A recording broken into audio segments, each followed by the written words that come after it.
Season 1, Chapter 4, Commit to You. Welcome to Starting Now, a Barry podcast presented by Cinemasins.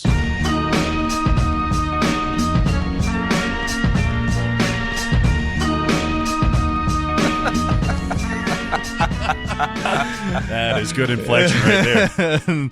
This is Starting Now, the Barry podcast. I'm Chris Atkinson with Barrett Scher and Mike Hester. Good morning, everyone. Hello. That was like an NPR voice. Yes. Good morning. Yes. Welcome to the delicious dish. We will be talking about Barry. Episode 4 today. Yes. I'm going to say this right off the top. This episode, it makes sense, and I think it was a wise choice to have a writer and a director who were both female who did this, because this is in a word, I guess, Sally's episode. It is a very different episode from what we've seen so far. Yes, for sure. It's not necessarily Barry's, although even if it is Barry's episode, after all, the show is named after him. Yep. Even if it is his episode, it doesn't treat him like the hero. And it's an interesting sort of turn, because we want him to succeed. We want him to have all the things that he wants in this. But he does it in so many wrong ways. And he misunderstands so many basic things because of the way he is, that he doesn't understand how he's coming off at all. Let's start off. Barry and Sally have woken up together, and Barry is sort of in that, the next day I have my girlfriend. Smitten. Yes, he's completely smitten. She gets up and she's basically saying, I got things to do today. Hint, hint. Yep. And he's like, okay, well, I should go. She wants to do this audition. It's a big deal to her. She's got this agent, she thinks, and she wants to just knock it out of the park today. Even when she goes, I'm going to be playing some sort of Marine doctor or Army doctor or something like that. And he goes, well, I was a Marine. If you want to talk to me about how it was like and all that. And she's like, oh, no. The agent, he gets it. Or something. Yeah. So first sign right there that he completely misses, by the way, is that she's not, even if she was inclined to be in love with him, she's not there yet. No. Right. Clearly not there yet. Right. So back off. Everything about her says back off, and just, if things happen, it'll happen. I want to talk about the very start where they're on Facebook and they're doing. That's very important. And they're putting it in there, and he goes and he finds this Marine, Chris Lucado, obviously important. And I keep getting stuck on, they put in his birth date and it's 1978. Like, what year is this series happening? The phones are a few years old. Like, how old is? I think it's is present Barry? date, 2018. So he'd be 30, right? Or he'd be 40. You think he's 40? How long has he been a hitman? Right after he gets out of Afghanistan. So is this like 10, 15 years? I think so. Yeah. Wow. See, my first thought when I first started seeing it is that it hadn't been that long, which is totally a bad impression. Once I saw that date, like, oh crap. No, he's been off in a lot of fools. Yeah. But, honestly, I'm not sure they're making a statement there about how long he's been a hitman or anything. I think it's just because that's Bill Hader's year of birth. I know that. Yeah. So, so I think that's the main thing there. But yeah, the Facebook thing opens up a lot of stuff that he doesn't need in his life. Because yes, it means that he's now going to be out there and visible, and that's not something that hitman, even people who declare themselves retired, really want to be involved with at all. And it's sort of they make a point there where he goes, I know a guy named Chris Mancuso, and he's blah, blah, blah, and it's already up. Wow, you got that up fast, didn't you? Yeah. And he's like, you can find everybody nowadays. It's great. Yeah, and he's got that moment of realization, like, Yes. maybe this was a bad idea. But this is the first in a series of shitty decisions that again, I'm going to talk. I'll try not to talk too much about this, but are out of character. This entire series, Sally has been call stalking him the entire time, right? Even when she was upset, even when she's happy, even when she wants a scene partner. As soon as he gets into town and they connect, she wants every part of him, right? Now she's got a heel turn. I use that in the not literal sense, where she says, I need my space. I need to do my thing. In fact, I'm not even going to contact you because I'm doing my own shit. He is making just an objectively step one terrible decision to get on Facebook, even though it's under the Barry Block name. But once he connects with Chris, he knows he's fucked, right? Yeah. So this is the first in a series, this episode, of out of character moves. And I think that's intentional, and I understand it being intentional because it's new love. You make wrong choices and shit like that. But it's jarring to me. It doesn't bother me. This is a girl he's into, and he's going to do what she wants. I think this is all her idea, and he's just going along with it. And he realizes this is a terrible idea with another fantastic facial expression, which is an ongoing theme of this show. So many times somebody has that realization in their face, which is great. And he knows, okay, this is a bad idea. And then he immediately goes back to, okay, I'm going. I'm still going with this because I really am into this woman. So, and remember, he still doesn't know that he's being sold out to go and do this raid and everything. He still thinks that he's done. And so after this, he goes and talks to Fuchs, who tells him that you're going to be the guy who does this raid and everything. It's amazing how ill prepared he is. He's just like, Barry's going to do it. Yeah. Yeah. It's a whole thing, he baby. Just You put got anything on Barry, and Barry's like, it's not a job, it's a raid. I love that. Yeah. And so now he's on that, but he's still trying to figure out what's going on with Sally. So, I guess Sally still has, we're still looking at Sally in this episode. Sally is really, I still think, the main character of this whole thing. She goes to her agent first, and she's like, oh, okay, well, I'm going to get this audition and everything. And he says, now there's a point in time with my clients where I want to figure out if I want to sign them or fuck them. And she's like, I just want to keep this professional. And he goes, that was totally a joke. And after she apologizes. I'm sorry. It's such, it's awful. It's hard. It's painful. So hard to watch. But great at the same time, because this is, how many times does this probably happen? Probably, yeah. Maybe not even as straightforward as this guy is, but in other shades, there are other shades of this too, where they imply it. Yeah.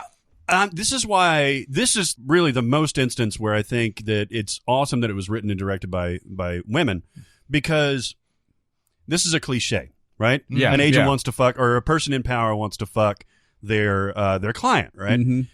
And not being in the business, obviously, we don't know if it's probably a cliche for a reason, right? Yeah. And the writers and the showrunners or whatever showing this right here, knowing full well that it's a cliche, and eventually him dropping her is got to be some sort of red flag saying that yes, this actually does happen. It's not just like seedy casting couches and stuff like that. Like, it literally, whether it's coded language, whether it's it was all a joke language, things like that. These are the things that people get away with, and it has real consequences for it too. Well, yeah, and then punctuating it with that's just a joke and everything, and I love this performance because this guy. I mean, this is a thankless role for an actor, by the way, to play an agent like this, because you're such a dickhead. Yeah, but the way he does it is great, and it's one of those, the way it's written too. It's totally a joke. Well, the obvious thing is, where's the joke in this? Exactly. Where's there's no joke in it. Like, even if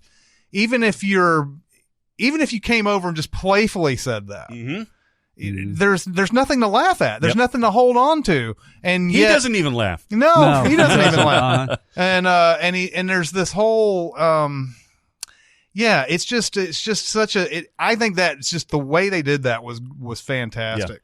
And it leads to the scene where they're at the audition, and the woman who's working there comes up and says, we called Mike, and he says he doesn't represent you. Mm-hmm. And so basically you don't have this now that this whole thing has happened. You don't. Yeah, it's the real consequence. Yes, it is. And she's just devastated and crying and screaming in the car as she should be. Just fuck Mike Hallman. Fuck that. Yeah, exactly. But it sets up also everything that Barry does after this is even worse. It's magnified by 100 when he does his things. Because now she just thinks that every guy is this Mike guy at this point. Now, I think even if she doesn't experience this, Barry's actions would still completely wipe away whatever he had with her. But still, it sets it up in such a good way because he's sitting there in his mind, and now he's got another fantasy sequence. My God. This scene is so fucking great. He's out grilling with everybody's in this backyard party, and she's like, "Oh, I knew then when he got me that computer that we were just starting to date and everything, that we were meant to be together." John Hamm shows up. Casual John Hamm. He's like, hey, he gets him a burger or whatever. Hey, do you mind if I shit in your house? And then gets back to Barry. He's like, we got five rooms to do that. Yeah. I love it. It's again, he is so out of his head. He has no idea what to do in this situation. He doesn't understand that it's more or less a one-night stand for him. This is his relationship for life. They couldn't be on more unequal side footings. Mm-hmm. It is a sequence of events because say she doesn't have that experience in the audition, and it goes okay, or it goes just well or normal. Is she that cold to Barry when he comes into the party in the first place, which then sets up his behavior later on? Maybe not. I didn't even really think about that, but it certainly exacerbated it, right? Mm-hmm. It did, but he shows up with a fucking laptop, which is 3 months of her rent. That's a lot. But also though, I agree though. If it does go well, I think this gift that he gives her would be there would be a little bit of a difference to it. Yeah. She might even accept it and lead him on a little bit. Yeah. But like the fact is that after all this has happened and he gives her that laptop, she's like, what do you want out of this? You just want to have sex with me now, right? That's what this gift is about. Be your prop. She says like a Tony Soprano move or something like that. Yeah. Be yours. And this whole party, holy shit, this party. Yeah, that's the whole party. Before we get to the party, though, you mentioned it in the last episode, the continuation of the Cousineau story. Yeah. Who is both – there's two gorgeous moments with Henry Winkler and one with Bill Hader, too. The first one is him going into that audition playing Man in Back of Line or something like that. Mm-hmm. And you can tell – this brings up so many questions, but you can tell this is maybe like the 1,000th audition like this that he's got on. He's mailing it. And he's talking to Janet, as he mentioned, or Janice, as you mentioned in the last episode, and he has that smile. They call him, and he goes in, and motherfucker is a pro, man. He gets in, good to see you and everything. I'm going to give you two versions, does his thing, and then walks off. And it's not demoralizing to him. It doesn't look like, right? No.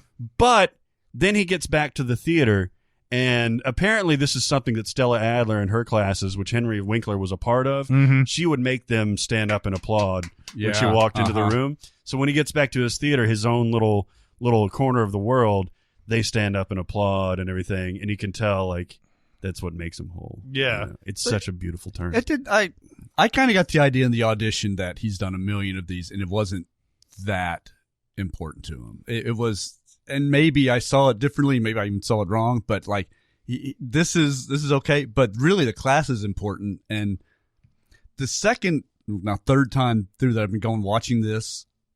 I just always thought of him as a loser, like the first time I watched through. Mhm. But as I've started to watch him be a teacher and start to realize he's actually pretty good at that. He is really Yeah. good at that. He's a good teacher and obviously is successful. He's got money. He has money. I don't money know somehow, some way. how that money, and maybe they'll explain it, but like it ain't cheap to live in the type of house that he has in L.A. He has an expensive ride. He has He a obviously theater. rents out this theater Yeah, in Los that he may Angeles. own. And I'm wondering if he does this as a side hustle to just kind of keep him loose, like keep his skills going, or if he just loves it so much that he'll audition, because again, he doesn't look demoralized after this. He doesn't look like this is beneath him or anything like that. He walks in head held high and walks out head held high. So yeah, I don't know this. There's so much we don't know about this character, and he's so fixated on money that I don't know where it comes from. If it's just the theater and he doesn't need this and he's doing this for the love of it, or if this pays enough to supplement whatever's going on with the theater. I feel like he at one point, like you see a lot of pictures of him with people, or he knew Patrick Swayze at one point, and then he was not invited to his funeral. And all those things. Yeah, he puts that in the book. In the That's book. what's so funny. But he's like has known people. I wonder if he was kind of a bit player, maybe in some movies. He obviously did a lot of theater work because he has all these posters everywhere. And maybe that's kind of gone away, and now he has this other thing going. That's kind of what I assume, but I don't think we really know for sure. There is a slight glean into this when Cousineau and Janice have the phone call about meeting each other at the restaurant later. She hangs up and she looks him up. Yes. And she's like, hey, this guy knows Judd Hirsch. Hey, Loach, crazy man knows Judd Hirsch. That was awesome. Oh, and then by the way, when he signs off, he's like, "It's under Neil Patrick Harris. I get a better table that way." That's her delivery of those lines. She did that in the third episode with "Who the fuck are you?" Whatever she said, I love her character. I just love it. Oh yeah, I know, and it's you kind of want to fuck both of those guys. yeah, I know. This may lead directly into when he gets back to the theater. This is when when Barry gets the chance to deliver Blake's speech from Glengarry Glen Ross, the movie. Which is interesting because that speech was not in the play. Yeah, So exactly. it actually has to make that. Again, the movie stuff keeps coming up every time as funny jokes. He's like Glengarry Glen Ross, the movie, and then there's also the part with Sally and the detective when she's getting questioned. She's like, "We did a lot of scenes together. We did what was the first one? I can't remember which movie it was, but then she goes, "We did Breaking the Waves, the movie," and she's like, "You know that one?" And it's like, "No, I don't know that one." "We did Dogville." These are both Lars von Trier's miniature movies. And he goes, "Did you see that one?" And they're like, "No." And then Loach is like, "Oh, I saw that one." But yeah, those movies keep coming up. They're not really doing stage acting. That's what's so funny. Yeah. But yeah, it's his turn to do Blake from Glengarry Glen Ross. And if you've seen this movie as much as we have, you've memorized this, right? You know all the mannerisms. You think I'm fucking with you. Yeah. I am not fucking with you. You know, all these things. And so there's no other way that you can even conceptualize this speech being done. No. And my jaw was open when he did this. He was like, "Hey guys, we got a contest. Let's talk about something important. Hey, coffee's for closers only. Coffee's for closers, all right? It's going to be, first prize is an El Dorado, but second prize, set a steak knife. And third prize is you're fired. But and then that's when Cousineau interrupts him and says, "You are actually making me nauseous." And he was me too, but it was the greatest thing ever. God damn. This is the other part of all these little acting tips that Cousineau is giving to this person who's an absolute blank slate. None of those things mean anything to him. Remember, he says, "I want you to do Glengarry Glen Ross, the movie. I'm going to give you the pages and everything. And I've got one tip for you. Let the cat out." Yes. Awesome.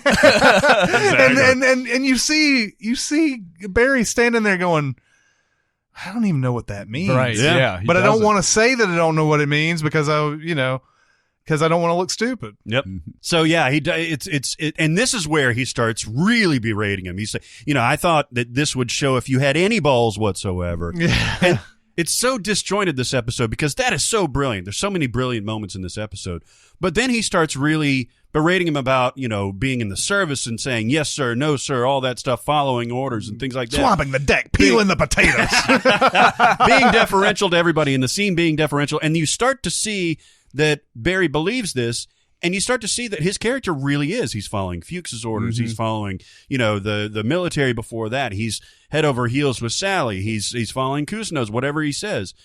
That's not entirely true. Like, he's internalizing this, but the way that he interacts with the Chechens, the way he interacts with, any of his, business associates, when he's training the Chechens later on, he's a badass, and he knows he's a badass, and he can talk to him however he wants to. And so there's this weird duality of the character that comes out. I don't know if it was intentional or not, to where it's meant to show us that he is this obsequious character that basically just says whatever it is. But he's not really at the core of himself. Well, I think Fuchs allows him to have that badass, because that is a pretty essential and important part of being a hitman. If Fuchs didn't want that, he would have found a way to reel it in. I don't know. Well, I guess. I mean, in that scene where they're torturing Fuchs, he's kind of like lackadaisical until the very end, where it's just like, all right, I guess I'll have to do it. I don't think Fuchs has, and we see obviously later on, I don't think Fuchs has as much control over Barry as he thinks he does. He just keeps getting him into situations where he has to. Yeah, he has to. Well, and when Kusno tells him all this stuff to get him mad and everything, he uses that to go to Fuchs. We don't see what he does on stage afterwards. Yeah. He goes to Fuchs, who's on a driving range. Yep. And he's like, fuck you, I'm not doing this. And in the middle of everybody. He's like, do you want me to do a raid? You think I'm Jason Bourne? Blah, blah, blah. And then he's like, fuck you. And then but that goes when he just hits his next ball. Yeah. And then he follows him. Yeah. And and again, Barry doesn't know. Barry doesn't know that he's being followed by Fuchs there. And the last half up later on in that party. The last half of this episode, Barry forgets how to Barry. Completely forgets how to Barry. Yeah. And this is why I think this is the low point of the series. I still love a lot of this episode, but that whole party scene is so, and I think it's because of the change in direction and writing that I think it's so different from the rest of the series. And I think it's the low point of the series. It's not terrible or anything like that, but everybody makes an uncharacteristic decision, and it bothers me. I understand why they do it, but I don't like it. I don't know. We could discuss it, but I don't know how would someone who's fallen in love for the first time, who is a hitman, how would he act though? All right, let's assume that he's been doing this, say, for 10 or more years, right? There are certain things that have been ingrained into his psyche that we see come up, multiple times, right? Besides him sneaking up on people. Okay, maybe he could not notice that he's being followed, but he goes out and spends this exorbitant amount of money on a new shiny car. He has all these, these expenses with clothing and the laptop and stuff like that. It's. I understand the turn, especially given that he's fallen in love for the first time. I think it's so exaggerated that a person with his background would have a very hard limit on what they were going to do. And then as soon as he gets into that party and the decisions he makes then, inviting these guys over, doing whatever he wants to, telling this Pinocchio off and stuff like that, it just doesn't jive with what we know of what would be ingrained into this character. So that's my problem with it. I don't know. I think he is deeply naive with women. And I can step back and say there's some things I may have done differently with this party scene, but him thinking that he can buy some clothes to be more impressive, I totally get that. Thinking he can buy a big gift, I totally get that. Being totally not understanding how much money he just spent, because his world of money is very different than a struggling actor's world of money. Very different. So, and I know you don't watch the afterwards where I did watch you the did afterwards this on this one, one. and Hader like gave a middle school girlfriend or something an iPod or something like that, right? Yeah. Which is a ridiculous move, and obviously where he got this from, and sounds like something a naive guy would do, like when he's deeply in love. So I kind of bought that from him, just just being dumb, being really dumb. Yeah, he's dumb. And this could be, who knows how real life would be like for a character like this. We'd have to find a hitman and ask. Yeah, let's do it. But this seems to be a sort of a screenwriting thing. In Zero Effect, the Daryl Zero is a detective who's just like Sherlock Holmes. He's never been with a woman before. In Zero Effect, he ends up with Kim Dickens towards the end. And there's a part towards the end where she lets on that she knew that he was Daryl Zero the whole time. And he goes, "Passion is the enemy of precision." And she goes, "What does that mean?" And he goes, "I got sloppy." And That's a good Bill Pullman. And so I think the idea is that most of the time these people are so tunnel vision on what they accomplish with their job that when something like this comes in to sort of derail it, that part of their head that used to be like all business, all focus and everything, some room has been made that has caused them to make some mistakes that they normally wouldn't. I also wanted to bring up a scene from 500 Days of Summer where they have the split screen where he's going to a party and he believes that this is how it's going to go. And then you see the other screen, how it actually goes. Yeah. And it's very much what's happening here because his dream is, I'm going to come in, give this laptop, and it's going to go into this wonderful, wonderful romance. Yep. Where we're both Hollywood stars. And for her, it's not like that at all. And she even, ends up talking to somebody else. That's right. right. I saw strong parallels. Let's talk about this party where there's a lot of stuff going on here. He hasn't quite re-hooked up with this Chris Lucado character that he's known from his days in the Marines and everything. He goes to this party and Sally has already sort of rebuffed him on the computer and all that. Chris contacts him through Facebook, I guess, or on the messaging app or whatever. And says, "We're out at a bar. Do you want to come?" Happens to be in L.A. By the way. He happens to be in L.A. And he goes, "Why don't you come to this party?" And so three of his military buds show up to this. Two of them are people who should not be in public. Fucking meatheads, man. No. But Chris Lucado is played by another like well-known character actor, Chris Marquette. You've seen him in like The Girl Next Door, and he was in what was he was in Fanboys, if you ever saw Fanboys. Oh, that's right. Yeah. But he's been in a ton of stuff. But they show up and really just add to the problem more than anything. They don't really screw anything up for him as much as they just add more to it that he has to deal with. And plus to give him some military guys later. Yeah. But while they're there and he's in the kitchen and not Liv, but what's the woman's house whose house is there? Oh, Natalie, yeah. Who's another unsung. Oh god, she's so great. Oh my god, she's so like she would be like Adam Sandler's character in Anger Management, right? Yeah, exactly. Because everything that nobody listens to her, anything, and she's brought this dude who's going to be in Pinocchio, in a live action Pinocchio, and they're like, "How old is he?" And they're like, "Well." They're just going to use stop motion and he's going to shrink him down and they're going to animate it later and all that. And it ends up Sally starts talking to this guy on the couch and the military buds are like, "Hey, I think that dude's macking on your chick or whatever." And in his mind, that dude is like like at the top. Mm-hmm. He's at the top of his profession. He's in Pinocchio. Yeah. But in the conversation he has with Sally asks all the pertinent questions here. So can you do the voice? I've always loved that. He's like, oh, it's going to be another kid that does the voice. Will anybody know that you're in the movie? Well, yeah, it'll be in the credits, I think. And then, yeah, this part right here might be where I think he goes too far as character wise. Very much so. Yeah. I didn't believe this for one instant.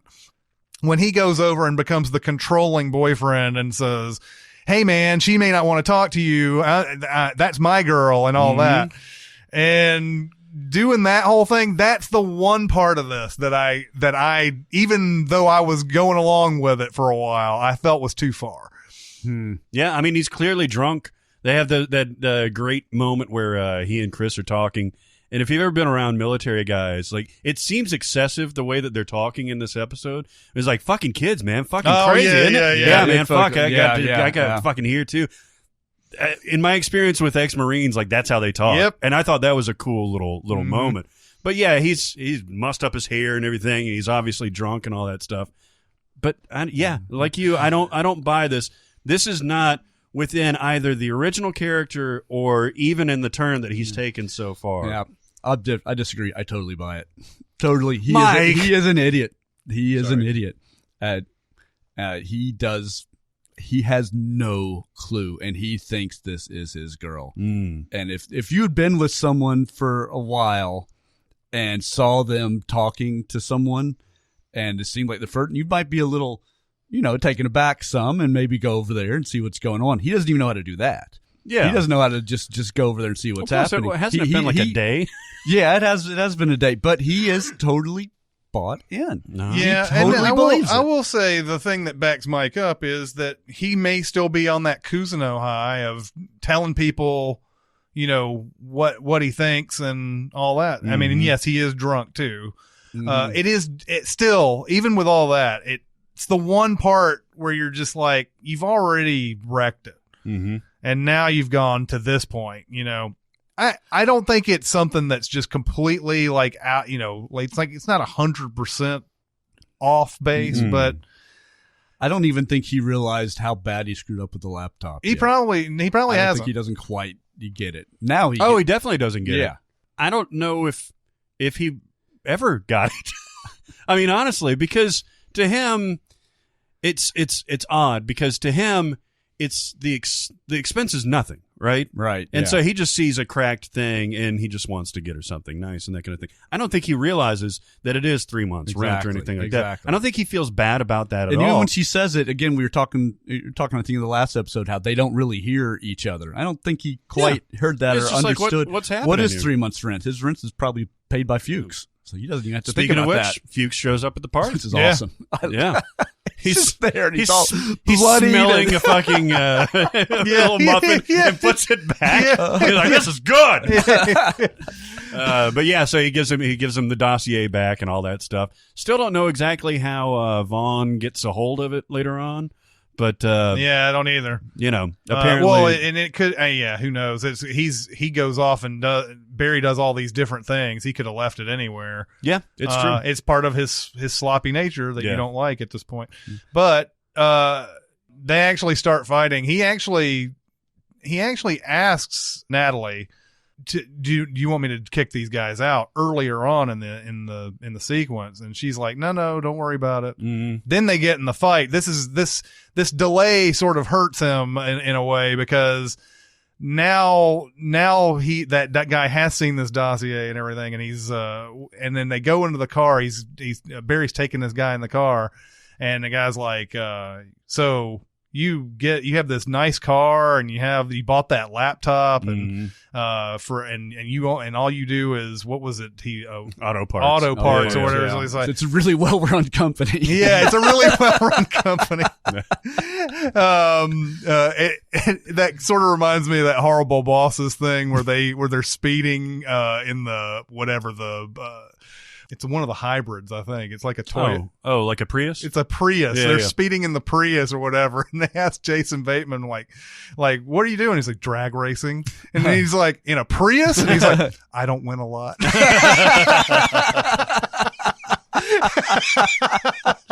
Oh, man. But yeah, so the guy is on to him, and he says, "I want in," and that's sort of the end of the episode. I was wanting to ask, because you've mentioned your reservations about the party, and I kind of thought you were going to be talking about these military guys, because it is over the top. Yeah. They're fucking they're headbutting there, each and they're other and headbutting in there, Yeah. and they're like, I didn't necessarily, and I could be talked into this, that Chris Lucado would bring these guys to some random party. It's weird. It is kind of weird. It's And totally I a plot didn't device. quite buy it. Probably an effect of an 8-episode season that they need to introduce these guys and get them in there so that, that he can. They have to do a lot in this episode to set up that, he's not going to be with Sally for a while. And then he's also got to set up this big raid. And that was the only way that they were going to get to that point. Yeah, no, they At do the same cry time, it is a weird narrative, to follow. Yeah. It is. That's what I didn't totally get. I didn't, because I completely buy that Barry is a big enough idiot with lemon. You hate He this would do what episode, he Mike. did. No, I was I'm kidding. I love all these episodes, but I feel like they could have done that a little different. But You hate it. maybe Just tell me military you hate guys. Maybe this is something that would happen.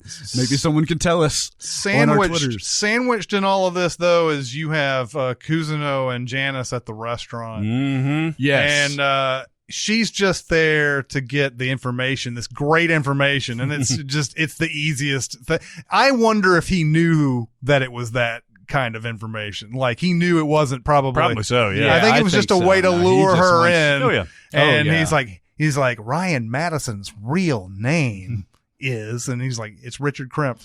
And he's like, oh, well, would you like the white or the red? And so after he gives his little, like, just a little bit of information, he's like, all right, I'm gonna head out. And he goes, hold on, where do you gotta go? He's like, if you eat this chicken a la king and it's not the best poultry you've ever had in your mouth, you can kick me in the genitals. That's fantastic.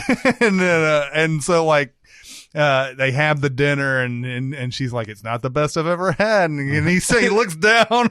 He That's He pulls up the nap. He pulls up the thing. Oh, there's so many elements to this. It's a hilariously sexy scene. Yeah. There's a moment where it cuts away and it cuts back to him where she decides that she's going to drink a little wine and beer. And she's in this fugue state where she's just like, look at those hands. They're so tiny. Yeah. I could just I could cradle you like a baby. And I would let you do it. He's like, I would let you do it. And literal, like, legitimate sparks are flying between these guys. Well, and especially too after she says it's not the best, and he looks down and he pulls up the the little napkin or whatever, and then he shows the cry that he can cry on cue and all that, and it does that Jonathan Demme thing where the camera's directly on somebody's face, and she's like, how did you do that? He goes, I can teach it to you. It's a teachable skill. Oh my God. He's awesome. entranced her. And you don't I did not expect that at all. Yeah. I mean, I knew that he was going to keep trying and it would probably be adorable and that kind of thing.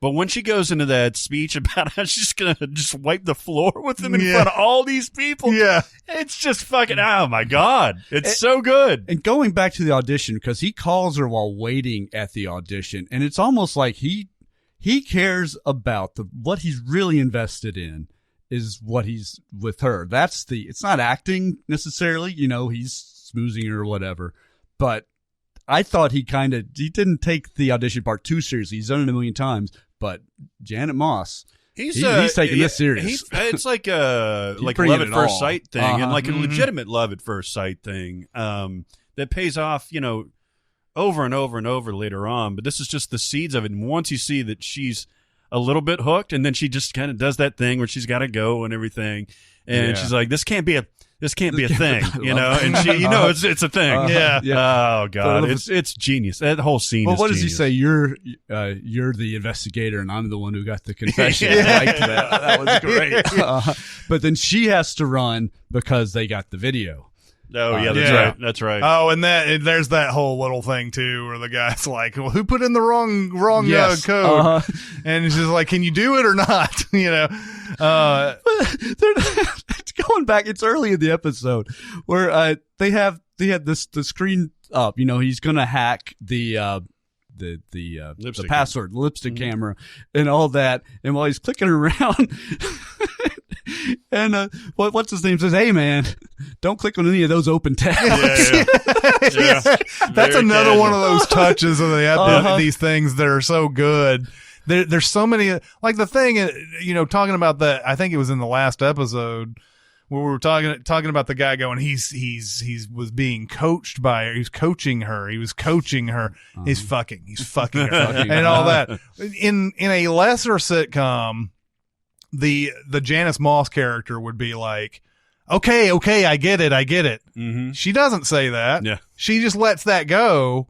And it allows us, the audience, to kind of just like take that in on our own and stuff like that. Just like open tabs. That's just a throwaway thing, but it adds so much character to this guy who's not in the episode very much. Exactly. But it's great. But then, so they go there and they have, you know, he has hacked it. He has the video and they bring it up and they're watching it in this room and they're able to fast forward and pause it right when they get to there and they get that fuzzy look where they can't see his face. And she says, if you knew who that was, if you knew that person, you would know who it was. So little plot shadowing. A little bit. A little bit.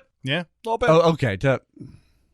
She does know him. Not well. I guess she means if you really knew him. Kind of bothered me that there are only a few people that she has as a suspect, and he's one.